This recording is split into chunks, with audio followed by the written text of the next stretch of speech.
Welcome to TBK vision. నేను ఈ వీడియోలో టీజీ సెట్ 2026 సంబంధించిన డీటెయిల్స్ ఇస్తున్నాను. ఒకసారి మనం చూద్దాం. చూడండి, ఇక్కడ మనం టీజీ సెట్ 2026 అని టైప్ చేయగానే ఒక లింక్ వచ్చింది. చూడండి, Telangana state eligibility test select చేయగానే yes, Telangana state eligibility test TG SET 2026 ఈసారి ఉస్మానియా యూనివర్సిటీ కండక్ట్ చేస్తుంది ఈ టెస్ట్ని. సో ఇందులో మనం notification, important dates, eligibility and fee and apply online, syllabus, information brochure, scheme of test, examination centres details అన్ని చూద్దాం. So first notification చూద్దాం. చూడండి, so Telangana state eligibility test అనేది అసిస్టెంట్ ప్రొఫెసర్స్ సంబంధించిన క్వాలిఫైడ్ టెస్ట్. అంటే అసిస్టెంట్ ప్రొఫెసర్ అవ్వాలంటే మనం ఈ టీజీ సెట్ కానీ నెట్ కానీ క్వాలిఫై అయ్యామనుకోండి, డిఎల్ పోస్టులు పడినప్పుడు కానీ లేదా యూనివర్సిటీస్లో అసిస్టెంట్ ప్రొఫెసర్స్ పోస్టులు పడినప్పుడు కానీ మనం అప్లై చేసుకోవచ్చు అన్నట్టు. సో ఇక్కడ ఇంపార్టెంట్ డేట్స్ చూడండి.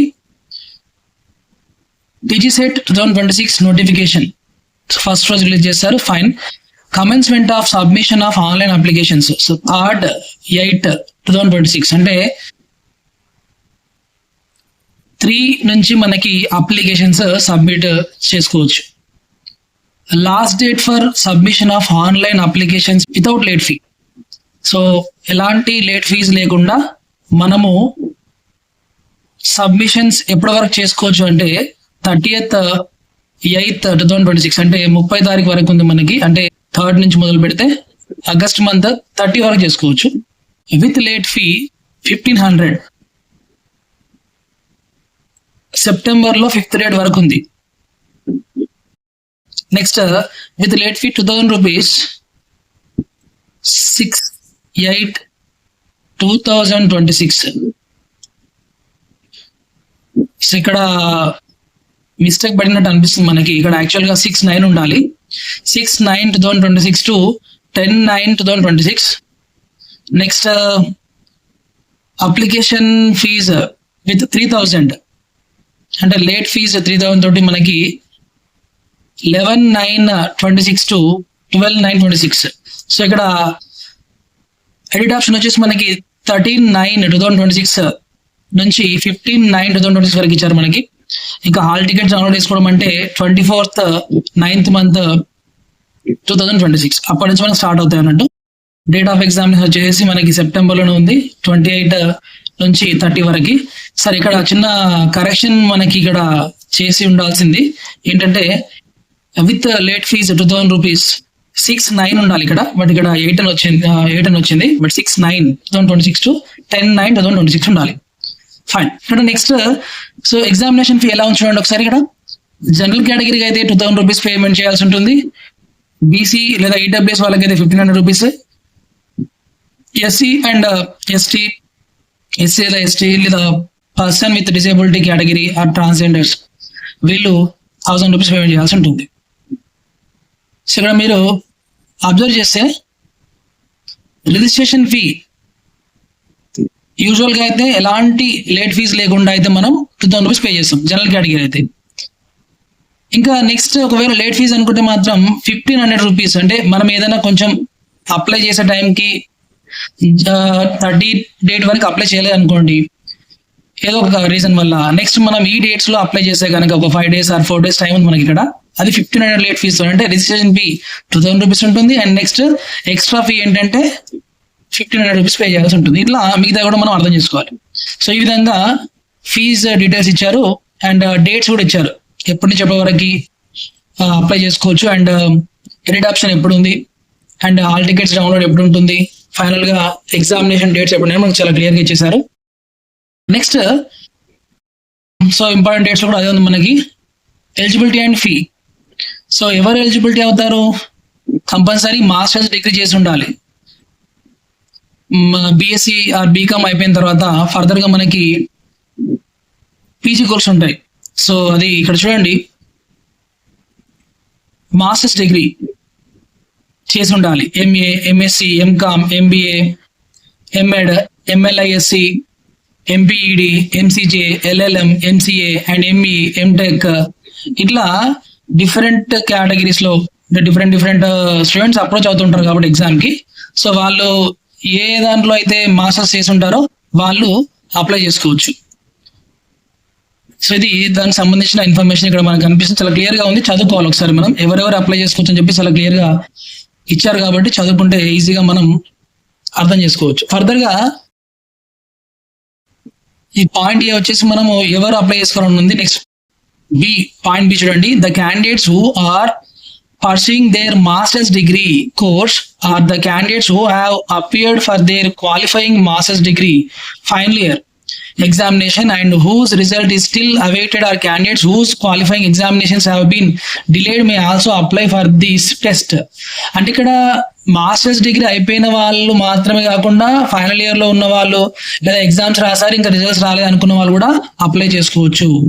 ఇక్కడ చూడండి, such candidates will be admitted provisionally and shall be considered eligibility for assistant professor or lecturer. They have passed their master's degree examination with at least 55% marks or 50% marks in case of BC, SC and other ST person with disability category candidates. Such candidates must complete their master's degree examination within 2 years from the date of TGCET result with required percentage of marks, failing which they shall be treated as disqualified. So final year లో ఉన్న వాళ్ళు కానీ results ఇంకా రాని వాళ్ళు కానీ apply చేసుకోవచ్చు అంట. వాళ్ళు ఒకవేళ టీజీసెట్ ఎగ్జామ్ క్వాలిఫై అయితే కంపల్సరీగా విత్ ఇన్ ద 2 years, అంటే రిజల్ట్ వచ్చినప్పటి నుంచి టీజీసెట్ రిజల్ట్ వచ్చినప్పటి నుంచి 2 years లోపల వాళ్ళది పీజీ అయిపోయి ఉండాలి. 55% మార్క్స్ తోటి జనరల్ కేటగిరీ అయితే, 50% మార్క్స్ అయితేనేమో BC, SC, ST and person with disability category అయితే వాళ్ళు 50% మార్క్స్ కంపల్సరీగా ఎగ్జామ్ అనేది పాస్ అయి ఉండాలి అన్నట్టు, పీజీ క్లియర్ చేసి ఉండాలి. అలాంటి వాళ్ళకి టీజీ సెట్ క్వాలిఫై అయిన ఫలితం ఉంటుంది. అదర్వైజ్ ఒకవేళ వాళ్ళు కనుక పీజీ కంప్లీట్ చేయలేకపోయారు అనుకోండి ఆ 2 years లోపల టీజీ సెట్ క్వాలిఫై అయినా కూడా యూజ్ ఉండదు. ఇక candidates belonging to third gender, in other words transgender would be eligible to draw the same relaxation in fee and age. So వాళ్ళకు కూడా age criteria and fees criteria కూడా చెప్పేశారు. Next, the PhD degree holders whose masters level examination had been completed by 19 September 1991. So 1991 వరకు అయిపోయిన వాళ్ళు shall be eligible for a relaxation of 5% in aggregate marks. అంటే 55% marks compulsory ఉండాలని చెప్పేసి అంటున్నారు కదా. సో వాళ్ళకి ఒక 5% మార్క్స్ ని వాళ్ళు రిలాక్స్ చేస్తున్నారు. అంటే 1991 కంటే ముందే ఒకవేళ పీజీ అయిపోయిన వాళ్ళు ఉంటే వాళ్ళు కనుక ఒకవేళ ఈ ఎగ్జామ్ కి అపియర్ అవుతే 5% మార్క్స్ వాళ్ళకి తక్కువ సరే అప్లై చేసుకోవచ్చు అని చెప్తున్నారు. Candidates are advised to appear in the subject of their post graduation only. So వాళ్ళ సబ్జెక్ట్ ఒకవేళ ఎంసీఏ చేసిన వాళ్ళు కానీ ఎంఎస్సి కంప్యూటర్ సైన్స్ చేసిన వాళ్ళు కానీ వాళ్ళు ఏ సబ్జెక్ట్ అపియర్ అవ్వాలి అని అంటే కంప్యూటర్ సైన్స్ పేపర్ అపియర్ అవ్వాల్సి ఉంటుంది. ఇట్లా ఏ సబ్జెక్ట్ లో పీజీ చేస్తే ఆ సబ్జెక్ట్ లోనే టీజీసెట్ ఎగ్జామ్ రాయాల్సి ఉంటుంది. Next, candidates are neither required to send any certificate. So ఎలాంటి డాక్యుమెంట్స్ కానీ సర్టిఫికేట్స్ సెండ్ చేయాల్సిన అవసరం లేదు ఆఫీస్ కి, టీజీసెట్ ఆఫీస్ కి. Only 1 application is to be submitted by a candidate. So ఇక్కడ ఒక క్యాండిడేట్ నుంచి ఒకటే అప్లికేషన్ తీసుకుంటారంట. ఇంకా ఏజ్ లిమిట్ వచ్చేసి there is no age limit to apply for TGSET 2026 examination. So ఈ టీజీసెట్ అప్లై చేసుకోవడానికి ఎలాంటి ఏజ్ లిమిట్ లేదు. ఇక్కడ ఫీజు వివరాలు మళ్ళీ మనకు కనిపిస్తున్నాయి. అండ్ ఇంకా ఎలా పేమెంట్ చేసుకోవచ్చు అంటే ఆన్లైన్ లోనే మనం పేమెంట్ చేసుకోవచ్చు. అది క్రెడిట్ కార్డ్ తోని లేదంటే UPI, debit card, net banking తోని మనం పేమెంట్ చేసుకోవచ్చు. సో ఇది డీటెయిల్స్ మనకి ఇచ్చారు, మోడ్ ఆఫ్ పేమెంట్. ఒకటి మాత్రం ఇక్కడ చాలా క్లియర్ గా చెప్పారు, ఎప్పుడైతే మనం పేమెంట్ చేస్తామో వన్స్ పేమెంట్ అయిపోయింది అనుకోండి మళ్ళీ అది ఎట్ ఎనీ కాస్ట్ రిటర్న్ చేయరు. సో పేమెంట్ చేస్తున్నామనంటే ఎగ్జామ్ రాయడానికి మనం పేమెంట్ చేస్తున్నామని అర్థం. కాబట్టి మనకి ఎట్ ఎనీ కాస్ట్ వాళ్ళు ఫీ రీఫండ్ చేయరు. Fee once paid will not be refunded adjusted under any circumstances అని చెప్పేసి చాలా క్లియర్గా చెప్పారు చూడండి. సో ఇది మనకి డీటెయిల్స్ ఇచ్చారు, ఎలిజిబిలిటీ అండ్ ఫీ దాంట్లో. Next apply online. సో ఇది మనం సెకండ్ రోజు ఈ వీడియో చేస్తున్నాం కాబట్టి ఇంకా ఇది విల్ బి అవైలబుల్ సూన్ అని కనిపిస్తుంది. బట్ థర్డ్ నుంచి ఇచ్చారు కాబట్టి మనకు థర్డ్ నుంచి అది అవైలబుల్గా వచ్చేస్తుంది. నెక్స్ట్ సిలబస్ విషయానికి వస్తే ఇక్కడ 29 సబ్జెక్ట్స్ సంబంధించిన సిలబస్ మనకి లింక్స్ ఇచ్చారు వాళ్ళు. ఇది ఫస్ట్ అందరికి కామన్, జనరల్ పేపర్ అందరికి కామన్ గా ఉంటుంది. ఈ 29 సబ్జెక్ట్స్ లో అపేర్ అయ్యే ప్రతి ఒక్కరు కూడా ఈ జనరల్ పేపర్ అందరికి కామన్ గా ఉంటుంది. సో అది పేపర్ సిలబస్ ఏంటనేది ఒకసారి డౌన్లోడ్ ప్రెస్ చేయగానే మనకి ఇక్కడ కనిపించి చూడండి ఒకసారి. University grants commission general paper. So general paper and teaching and research aptitude paper 1 అంటాం దీన్నే మనం. పేపర్ 1 లో teaching aptitude, next research aptitude, next comprehension, communication, mathematical reasoning and aptitude, next logical reasoning, data interpretation, information and communication technology, people development and environment, next higher education system. ఇట్లా ఒక 10 units లో చేశారు total syllabus ని. మనకి total గా దీన్ని paper 1 అంటాం మనం. 5 questions each carrying 2 marks are to be set from each module. So ఇక్కడ 10 యూనిట్స్ ఇచ్చారు కదా మనకి. ఫస్ట్ యూనిట్ నుంచి 5 క్వశ్చన్స్ వస్తాయి, సెకండ్ యూనిట్ నుంచి 5 క్వశ్చన్స్, అట్లా కంటిన్యూస్ గా వచ్చేస్తాయి మనకి. ఓవరాల్ గా ప్రతి యూనిట్ నుంచి 5 క్వశ్చన్స్ తీసుకొని 50 క్వశ్చన్స్ సెట్ చేస్తారు. అంటే నేను యూనిట్ నెంబర్ 1 తీసుకుంటే టీచింగ్ యాప్టిట్యూడ్ నేను చాలా పర్ఫెక్ట్ ఉన్నాను, నేను టోటల్ గా దీనిపైన ప్రిపేర్ అవుతానంటే మనం ఎంత ప్రిపేర్ అయినా కూడా ఓన్లీ ఇందులో నుంచి మనకు 5 క్వశ్చన్స్ వస్తాయండి అంతే. ఓన్లీ 5 క్వశ్చన్స్ వస్తాయి దీంట్లో నుంచి. కాబట్టి మనం ప్రతి యూనిట్ కవర్ చేయాల్సి ఉంటుంది. ప్రతి యూనిట్ మనం కవర్ చేస్తే 50 క్వశ్చన్స్ మనం ఆన్సర్ చేయగలుగుతాం. సో అది చాలా జాగ్రత్తగా మీరు గమనించాలి. 50 క్వశ్చన్స్ ఆన్సర్ చేయాలంటే మనం 10 యూనిట్స్ ని పర్ఫెక్ట్ గా ప్రిపేర్ అవ్వాలి. ఇక్కడ చాలా క్లియర్ గా చెప్పారు. 5 questions each carrying 2 marks are to be set from each module. అంటే ప్రతి యూనిట్ నుంచి 5 క్వశ్చన్స్ వస్తాయి. Whenever graphical or pictorial questions are set for cited candidates, a passage followed by equal number of questions and weightage be set for visually impaired candidates. అంటే ఈ పిక్చరల్ format లో ఉన్న questions వచ్చినప్పుడు వాళ్ళకి equivalent గా passage format లో questions ఇస్తారంట. So అది ఇక్కడ మీరు గమనించవచ్చు. నెక్స్ట్ చూడండి, నెక్స్ట్ ఇంకా మనం చూద్దాం. నెక్స్ట్ జియోగ్రఫీ, నెక్స్ట్ ఎకనామిక్స్, ఇట్లా కంప్యూటర్ సైన్స్, ఇట్లా చాలా సబ్జెక్ట్స్ ఉన్నాయి చూడండి. 29 సబ్జెక్ట్స్ లో మనము ఈ ఎగ్జామ్ అపేర్ అవ్వచ్చు. అంటే కొందరు కామర్స్ వాళ్ళు ఉంటారు, కొందరు జియోగ్రఫీ వాళ్ళు ఉంటారు, కొందరు మేనేజ్మెంట్ కోర్స్ చేసిన వాళ్ళు ఉంటారు, నెక్స్ట్ కొందరు లా కోర్స్ చేసిన వాళ్ళు ఉంటారు, కొందరు ఫిజికల్ సైన్సెస్, ఇట్లా సోషియాలజీ, డిఫరెంట్ స్ట్రీమ్స్ లో మనం పీజీ కంప్లీట్ చేస్తుంటాం కదా. సో ఇక్కడ చూడండి, కంప్యూటర్ సైన్స్ అండ్ అప్లికేషన్స్, ఇది ఎంసీఏ వాళ్ళు కానీ, ఎంఎస్సీ కంప్యూటర్ సైన్స్ వాళ్ళు కానీ, లేదా బీటెక్ అయిపోయి ఎంటెక్ చేసిన వాళ్ళు ఉంటారు కదా, వాళ్ళు కూడా అప్లై చేసుకోవచ్చు అన్నట్టు. సో ఇట్లా మనకి డిఫరెంట్ సబ్జెక్ట్స్ కనిపిస్తున్నాయి. ఫర్ ఎగ్జాంపుల్ కంప్యూటర్ సైన్స్ నేను ఇక్కడ ఓపెన్ చేస్తున్నాను, డౌన్లోడ్. ఇక్కడ చూడండి, computer science and applications, unit number 1, unit number 2, 3, 4, ఇట్లా మనకి 5, టోటల్ గా మనకి 10 యూనిట్స్ కనిపిస్తాయి చూడండి. ఈచ్ యూనిట్ నుంచి మనకి 10 క్వశ్చన్స్ తీసుకుంటే 100 క్వశ్చన్స్ అవుతాయండి. మేబీ ఒక యూనిట్ లో 8 రావచ్చు, ఒక యూనిట్ లో 12 రావచ్చు. బట్ ఓవరాల్ గా అయితే ఈ 10 యూనిట్స్ నుంచి మనకి 100 క్వశ్చన్స్ వస్తాయి. ఇట్లా ప్రతి సబ్జెక్ట్ ని మీరు అంటే ఏ సబ్జెక్ట్ అయితే ఎవరైతే ఉన్నారో వాళ్ళ సిలబస్ ని డౌన్లోడ్ చేసుకోండి. మీరు ఆ సిలబస్ ప్రకారం చదువుకోండి, తప్పనిసరిగా క్వాలిఫై అవుతారు. నెక్స్ట్ ఇన్ఫర్మేషన్ బ్రౌచర్ అనగానే ఇక్కడ మనకి సో ఇది టీసెట్ అంటే ఏంటి, ఎప్పుడు స్టార్ట్ అవుతుంది ఏంటి అనేది చాలా క్లియర్ గా ఇచ్చారు. ఇక్కడ కూడా సేమ్ మిస్టేక్ కనిపిస్తుంది, 6/8/2026 అనే ఉంది. ఇది యాక్చువల్ గా మనం 5/9/2026 వరకు 1500 లేట్ ఫీజుతో ఉంది అని అంటే ఇక్కడ తప్పకుండా 6/9 అని ఉండాలి. సో ఇది 8 అని పడింది, 6/9 విత్ లేట్ ఫీ 2000 రూపీస్. సరే, అది కరెక్షన్ చేస్తారేమో చూడాలి. నెక్స్ట్ మనం కూడా ఇన్ఫార్మ్ చేద్దాం, మనం కూడా వాళ్ళకి మెయిల్ పెట్టొచ్చు ఇలా ఉందని చెప్పేసి. నెక్స్ట్ వచ్చేసి ఇట్లా టోటల్ గా ఇందులో మనకి ఎలిజిబిలిటీ ఏంటి, ఫీజు వివరాలు ఎలా ఉన్నాయి, చాలా క్లియర్ గా ఇక్కడ ఇస్తున్నారు. ఎన్ని క్వశ్చన్స్ ఉంటాయి, ఎన్ని పేపర్లు ఉంటాయి, చాలా క్లియర్ గా. సో ఈ రిజల్ట్ క్రైటీరియా ఎలా ఉంటుంది, ఓవరాల్ గా ఎగ్జామ్ రాసినప్పుడు 6% ఆఫ్ క్యాండిడేట్స్ ని క్వాలిఫైయింగ్ కేటగిరీలోకి తీసుకుంటారు. అంటే 100 మంది ఎగ్జామ్ రాస్తే 6 మెంబర్స్ నే తీసుకుంటారు. ఇంకా చెప్పాలంటే 1,00,000 మంది ఎగ్జామ్ రాశారనుకోండి, 6,000 మెంబర్స్ ని మాత్రమే క్వాలిఫై అయినట్టుగా మనకి ఇస్తారు రిజల్ట్. ఆ 6,000 మెంబర్స్ లో ఈ కేటగిరీస్ వాళ్ళు ఉంటారు అన్నట్టు. బీసీఏ కేటగిరీ వాళ్ళు 7% ఉంటారు, బీసీబీ వాళ్ళు 10% ఉంటారు, బీసీసీ వాళ్ళు 1%, BCD 7%, BCE 4%, EWS 10%, and SC group 1 1%, SC group 2 9%, SC group 3 5%, ST 10%, and general category 36%. Overall గా అంటే 6,000 మందిలో ఈ 100% ఇలా ఫుల్ఫిల్ చేస్తారు అన్నట్టు. సో ఇది ఇచ్చేసారు ఇక్కడ. రిజల్ట్ ఎలా మీన్స్ కట్ ఆఫ్ మార్క్స్ ఎలా ఇస్తారని చెప్పేసి ఇక్కడ ఉంటుంది చూడండి ఫార్ములా. నెక్స్ట్ సో టోటల్ గా మీరు చదువుకోవచ్చు.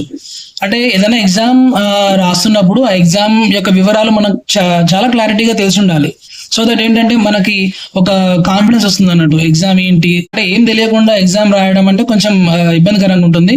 సో మనకు మినిమం అవేర్నెస్ ఉండాలి. డీసెట్ అంటే ఏంటిది, అసలు దాన్ని రాసినప్పుడు మనం ఎగ్జామ్ రాసినప్పుడు ఎలా దానిలోకి మనకు క్వాలిఫైయింగ్ కేటగిరీ ఎలా ఉంటుంది, మీన్స్ క్వాలిఫై అవ్వాలంటే ఎన్ని మార్క్స్ రావాలి, కట్ ఆఫ్ అసలు ఎట్లా తీస్తారు, కొంచెం అవేర్నెస్ ఉండాలి మనకి. నెక్స్ట్ ఇంకా సిలబస్ మనం చూసాం కదా. ఇంకా చూడండి సబ్జెక్ట్స్ ఎన్ని ఉన్నాయని చెప్పేసి మనం ఇక్కడ 29 సబ్జెక్ట్స్ లో మనం ఎగ్జామ్ రాయొచ్చు. సో ఎవరెవరైతే ఇప్పుడు చూడండి కామర్స్ అనగానే మనకి MCom, masters of finance and control, CA, CS, ICW ఇట్లా ఇవి చేసిన వాళ్ళందరూ కూడా ఎలిజిబుల్ ఉన్నట్టు. నెక్స్ట్ ఎలిజిబిలిటీ ఉన్నట్టు. Next for example physical science తీసుకుంటే ఎవరు ఏమేమి ఉంటాయి ఇక్కడ, physical science which includes applied and molecular physics, classical dynamics, ఇట్లా చాలా చాలా స్ట్రీమ్స్ మనకు కనిపిస్తున్నాయి. చూడండి ఒకసారి మీకు నేను కంప్యూటర్ సైన్స్ కూడా చూపిస్తాను. Computer science and applications. ఎవరు ఎంఎస్సి కంప్యూటర్ సైన్స్ చేసిన వాళ్ళు MCA, ME, MTech, MSc information systems. So ఈ 4 వాటిలో ఏదైనా సరే కంప్లీట్ చేసిన వాళ్ళైతే computer science and applications apply చేసుకోవచ్చు. సో చూడండి ఇక్కడ కెమికల్ సైన్సెస్ అంటే కెమిస్ట్రీ సంబంధించిన వాళ్ళు analytical chemistry, inorganic, organic, physical, medical, applied, nuclear. So ఇన్ని ఉన్నాయి చూడండి streams. Note M Pharmacy candidates are not eligible to apply. M Pharmacy చేసిన వాళ్ళు టీచర్స్ అప్లై చేయడానికి లేదు అని చాలా క్లియర్ గా చెప్పారు. సో ఇట్లా డిఫరెంట్ స్ట్రీమ్స్. సో మనం చూసుకోవాలి మనం చేసిన పీజీ ఏంటి, మనం ఏ సబ్జెక్ట్ కి అపేర్ అవ్వాలనేది మనం చూసుకోవాలి ఇక్కడ. రైట్, ఆన్లైన్ అప్లికేషన్ మనకి 3rd స్టార్ట్ అవుతుంది. నెక్స్ట్ ఇంకా స్కీమ్ ఆఫ్ టెస్ట్ చూడండి. పేపర్ 1 టోటల్ 2 పేపర్స్ ఉంటాయి, పేపర్ 1, పేపర్ 2. పేపర్ 1 అనేది 50 క్వశ్చన్స్ ఉంటాయి, ఒక క్వశ్చన్ కి 2 మార్క్స్ ఉంటాయి. సో క్వశ్చన్ 2 మార్క్స్ అంటే 50 into 2 100 మార్క్స్. అండ్ పేపర్ 2లో 100 క్వశ్చన్స్ ఉంటాయి, 100 into 2 200 మార్క్స్. టోటల్ గా డ్యూరేషన్ 3 hours. ఈ 3 hours లో మనం 2 పేపర్స్ కంప్లీట్ చేయాలి ఆన్సర్స్ చేయడం. అంటే మనం ఓవరాల్ గా 150 క్వశ్చన్స్ కి ఆన్సర్ చేయాలి. అండ్ ఇక్కడ నెగిటివ్ మార్క్ లేదు. టీజీసెట్ ఎగ్జామ్ రాసినప్పుడు మనం ఒకటి గమనించాలి ఏంటంటే నెగిటివ్ మార్కింగ్ అనేది లేదు. మనం ప్రాపర్ గా ప్రిపేర్ అయ్యి ఎగ్జామ్ అపియర్ అవుతే తప్పకుండా క్వాలిఫై అవ్వచ్చు. So paper 1, paper 2. Paper 1 shall consist of 50 objective type compulsory questions. అంటే ప్రతి క్వశ్చన్ ని మనం ఆన్సర్ చేయాల్సి ఉంటుంది. It will primarily be design to test reasoning ability, comprehension, divergent thinking and general awareness of the candidate. So paper 1 అనేది ఎందుకు మనకి reasoning ability ఎలా ఉంది వీళ్ళది, కాంప్రిహెన్షన్ లో ఎలా ఉన్నారు వీళ్ళు, అండ్ డైవర్జెంట్ థింకింగ్ డిఫరెంట్ గా థింక్ చేయడం ఎట్లా ఉంది అనేది. నెక్స్ట్ ఇంకా జనరల్ అవేర్నెస్, రెగ్యులర్ గా ఉండే నాలెడ్జ్ ఏముందని చెప్పేసి చెక్ చేయడం కోసం మనం పేపర్ 1 అనేది సెట్ చేశారు. సో ఇందులో 50 క్వశ్చన్స్ ఉంటాయి. 50 క్వశ్చన్స్ మనం ఆన్సర్ చేయాల్సి ఉంటుంది. 50 into 2 100 మార్క్స్ అనేది ఇక్కడ మనకు చాలా క్లియర్ గా అర్థమైపోతుంది కదా. Next paper 2. పేపర్ 2 వచ్చేసి 100 ఆబ్జెక్టివ్ టైప్ క్వశ్చన్స్ ఉంటాయి, కంపల్సరీ క్వశ్చన్స్. అంటే పేపర్ 1 లో కంపల్సరీ క్వశ్చన్స్ 50 రాయాల్సిందే. అండ్ పేపర్ 2 లో కూడా 100 క్వశ్చన్స్ కి 100 క్వశ్చన్స్ మనం ఆన్సర్ చేయాల్సిందే. 100 into 2 200 మార్క్స్. మొత్తం పేపర్ 1, పేపర్ 2 కలిపి 300 మార్క్స్. సో ఇక్కడ పేపర్ 2 లో మన ఏమొస్తుంది పేపర్ అంటే ఏముంటుందంటే ఏ సబ్జెక్ట్ మనం అపేర్ అవుతున్నామో ఆ సబ్జెక్ట్ సంబంధించిన క్వశ్చన్స్ వస్తాయి మనకి. ఫర్ ఎగ్జాంపుల్ ఇప్పుడు మనం కంప్యూటర్ సైన్స్ అండ్ అప్లికేషన్స్ అనుకోండి, కంప్యూటర్ ఆ క్వశ్చన్స్ మాత్రం మనకు వచ్చేస్తాయి. ఇక్కడ procedure and criteria for declaration of result ఇంతకుముందు చెప్పాను కదా, ఓవరాల్ గా 6% ఆఫ్ క్యాండిడేట్స్ ని మనం క్వాలిఫై చేస్తారు. సో ఇక్కడ the number of candidates to be qualified అన్ని స్లాట్స్ లో కలిపి మొత్తం పర్సన్స్ ఎంతమంది క్వాలిఫై చేస్తారంటే అసిస్టెంట్ ప్రొఫెసర్ కి 6% అసిస్టెంట్ ప్రొఫెసర్ అప్లై చేసుకోవచ్చు అని చెప్పడానికి. అంటే చూడండి, the number of candidates to be qualified for eligibility for assistant professor shall be equal to 6% of the candidates appeared in both the papers of TGCET 2026. So paper 1 paper 2 రాసిన persons లో, అంటే paper 1 paper 2 మొత్తం 1,00,000 మంది రాశారనుకోండి, ఆ 1,00,000 మందిలో నుంచి only 6,000 members అంటే 6,000 మందిని మాత్రమే ఇక్కడ క్వాలిఫై చేస్తారు. ఆ 6,000 మెంబర్స్ ని క్వాలిఫై చేసేటప్పుడు కూడా ఎలా ఉంటుంది ఆ కేటగిరీస్ అంటే, BCA వాళ్ళని అందులో 6,000 మెంబర్స్ 7% ఉంటారు అన్నట్టు వాళ్ళు, BCA వాళ్ళు. BCB వాళ్ళు 10% ఉంటారు. ఇట్లా ఈ డిఫరెంట్ కేటగిరీస్ ఎవరైతే ఉన్నారో ఇక్కడ వాళ్ళు ఆ పర్సంటేజ్ ఇక్కడ మెన్షన్ చేసిన ప్రకారం ఉంటారు అన్నట్టు. ఓవరాల్ గా ఇది మనకు క్వాలిఫై చేసే విధానం ఇట్లా ఉంటుంది. Candidates from outside of Telangana state will be considered as non-local and unreserved category. So తెలంగాణకు సంబంధించిన వాళ్ళు కాకుండా వేరే వాళ్ళు కనుక ఈ ఎగ్జామ్ అపేర్ అయినట్టయితే వాళ్ళు అన్రిజర్వ్డ్ కేటగిరీ కిందకే వస్తారు. Note 2, refer to Telangana scheduled caste. So దానికి సంబంధించిన ఇన్ఫర్మేషన్ ఇక్కడ మీరు చూసుకోవచ్చు అని చెప్పేసి ఒక యాక్ట్ చేశారు. నెక్స్ట్ ఇంకా reservation of 33% of slots in favour of women candidates in each subject and each category. ఇక్కడ ఈ పాయింట్ ఏంటంటే, ఫర్ ఎగ్జాంపుల్ ఇప్పుడు BCB తీసుకుందాం. BCB తీసుకుంటే అందులో 10% క్వాలిఫై అవుతున్నారు ఓవరాల్ గా. ఈ 10% 6,000 10% 600 మెంబర్స్ లో 33% ని, అంటే 33% ఆఫ్ క్యాండిడేట్స్ ఎవరు ఉంటారు? ఉమెన్స్ ఉంటారు అన్నట్టు. ఉమెన్ కేటగిరీ ఉంటుంది. ఒకవేళ 33% ఉమెన్ అంటే వాళ్ళు రాలేదనుకోండి, అంతే ఎగ్జామ్ అపేర్ అయిన వాళ్ళ దాంట్లో ఇంకా నెంబర్ తక్కువ ఉంది అనుకోండి క్వాలిఫై అయిన దాంట్లో, అప్పుడు ఏం చేస్తారు? మేబీ 20% ఉమెన్స్ ఉన్నారు అనుకోండి, ఆ ఉమెన్ ఉన్నారు అనుకోండి, అక్కడ మిగతా పర్సంటేజ్ ఎవరితో ఫిల్ చేస్తారు? యూజువల్ గా మేల్ క్యాండిడేట్స్ అని ఫిల్ చేస్తారు. ఇక్కడ చాలా క్లియర్ గా చెప్పారు, reservation of 33% of slots in favour of women candidates in each subject and each category. The above reservation shall not be applicable if women candidates selected on merit in each category exceed 83.3%. If sufficient number of women candidates are not available in the respective categories, those slots shall be diverted to the men candidates of the same category. ఇక్కడ చెప్పాను కదా ఇప్పటిదాకా నేను. So ఎప్పుడైతే women కేటగిరీకి సంబంధించి వాళ్ళు లేరో, తక్కువ ఉంటారనుకోండి, అది మెన్ కేటగిరీకి ఇచ్చేస్తారు అదే రిజర్వేషన్ కేటగిరీలో. So there shall be horizontal reservation for persons with disability. So వాళ్ళకి హారిజాంటల్ రిజర్వేషన్ అనేది ఉంటుందని చెప్పేసి ఇక్కడ చెప్తున్నారు. Step number 3, in order to be considered for eligibility for assistant professor lecturer, the candidate must have appeared in both the papers and secured at least 40% aggregate marks in both the papers taken together for general category. General category candidates కి 40% marks వస్తేనే వాళ్ళు qualify అయినట్లు లెక్క. ఇంకా ఈ BC, SC, ST and person with disability category వాళ్ళకి 35% marks compulsory రావాలి 2 పేపర్లు కలిపి. అయితే ఇక్కడ విషయం ఏంటంటే 40% వచ్చినంత మాత్రాన మనం క్వాలిఫై అయినట్టు కాదు, మినిమం మార్క్స్ రావడము. సో 40% వచ్చిన తర్వాత మన సబ్జెక్ట్ లో ఎంత కట్ ఆఫ్ ఉంది, ఆ కట్ ఆఫ్ దగ్గర దాకా మనం ఉన్నామా లేదంటే ఆ కట్ ఆఫ్ లోపల మనం ఉంటే మనం క్వాలిఫై అయినట్టు. ఆ కట్ ఆఫ్ కి మనం చేరుకోలేదు అనుకోండి, క్వాలిఫై కానట్టు. ఇలా అంటే 40% కింద కానీ 35% ఎవరైనా సరే ఇది మినిమం క్వాలిఫైయింగ్ మార్క్స్ అన్నట్టు. 35% అయినా 40% అయినా. 35% వచ్చేసేమో రిజర్వ్ కేటగిరీస్ ఉన్నాయి, and unreserved category means general కేటగిరీకి వచ్చేసి ఏంటంటే 40%. ఇది మినిమం క్వాలిఫైయింగ్ మార్క్స్. ఇంకా అంతకంటే ఎక్కువ కట్ ఆఫ్ కి ఎంతైతే ఉంటుందో అంతకు మనం రీచ్ అయినాం అనుకోండి, మనం క్వాలిఫై అవుతాం. అదర్వైజ్ మనం క్వాలిఫై కానట్లు. Provisions for persons with disability. So ఏమైనా డిజేబిలిటీ ఉన్న వాళ్ళకైతే, అంటే స్పెషల్లీ ఏబుల్డ్ పర్సన్స్ అంటాం మనం వాళ్ళని. సో వాళ్ళకి సంబంధించిన సర్టిఫికేట్స్ అవన్నీ కరెక్ట్ గా పేపర్ ఆన్లైన్ సబ్మిట్ చేసేటప్పుడు, ఆన్లైన్ అప్లికేషన్ సబ్మిట్ చేసేటప్పుడు కరెక్ట్ గా ఇచ్చారనుకోండి, సో వాళ్ళకి సర్టెన్ టైం ఎక్కువ ఇచ్చే ఛాన్స్ ఉంటుంది. అండ్ అలాంటివి ఫెసిలిటీస్ ప్రొవైడ్ చేస్తారు అన్నట్టు. ఇది స్కీమ్ ఆఫ్ టెస్ట్ సంబంధించిన మ్యాటర్. నెక్స్ట్ ఎగ్జామినేషన్ సెంటర్స్ అని ఇచ్చారు కదా. సో ఓవరాల్ గా సెంటర్స్ వచ్చేసి మనకు 9 ఉన్నాయి.